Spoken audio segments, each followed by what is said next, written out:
And welcome back to Conversations. We're looking at Luke chapter 8 this week. In the beginning of this chapter, Luke notes that Jesus went about from place to place. And that's really a fulfillment of what he had desired to do back in chapter 4, verse 43. He wanted to go around to all the different towns and preach the gospel. We also see that Luke tells us about Jesus' traveling companions, so we get an idea of kind of what's in this troop that's going around from place to place. Obviously, he notes that the apostles are with him, but Luke here makes it a point to mention that there are a lot of women that follow him in this particular part of his ministry. Many of them have been healed from various diseases and have demons cast out of them. One of them even happens to be fairly important, I guess, in Herod's administration. She's the wife of Herod's household administrator. So it's kind of interesting to see just how far Jesus' influence has reached and how far word had gotten to people about him. But we also see here that Jesus emphasizes hearing, listening to his word in this chapter.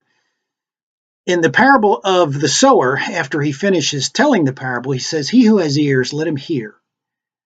And then he goes on further to talk about when he explains the parable, he talks about the good soil in this parable that he's referring to are those who hear the word of God and actually do something with it, actually produce some fruit with their hearing.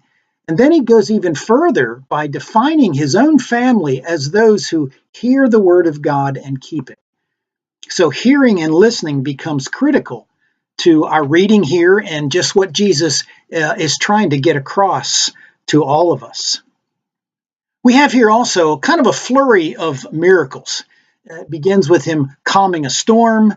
He heals a demon-possessed man. He heals a woman of a terrible bleeding disorder. And then in the final miracle, he raises a young girl back to life. It'd really be interesting for you to talk about all of these miracles.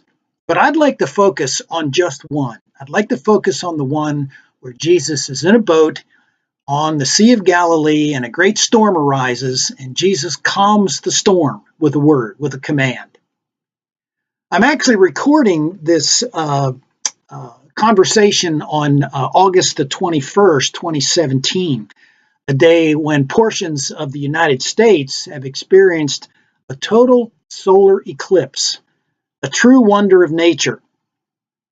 With our advanced technology, we knew this was coming. And with today's sophisticated equipment of radars and predictions and so forth, we can reasonably predict what weather is coming. I know it's funny, we don't always get it right, and everybody laughs about it and so forth, but it's pretty good what we can do to at least see what's coming and predict somewhat ahead of time just what's coming to us. Let me ask you, what does it take to control or even cause such things as eclipses or storms? Wouldn't it be great to be able to stop a hurricane from all the damage that it does? We can't do that. We can tell it's coming, but we can't really do anything to stop it. Totally beyond human capabilities.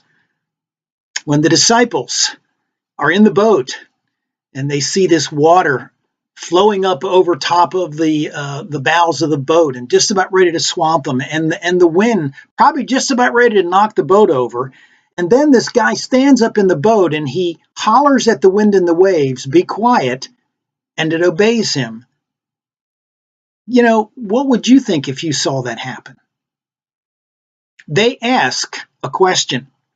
When they see him do this, they ask what I consider to be the question for the ages. The question I think that the Gospels, all of them, Luke included, are really asking of us to ask.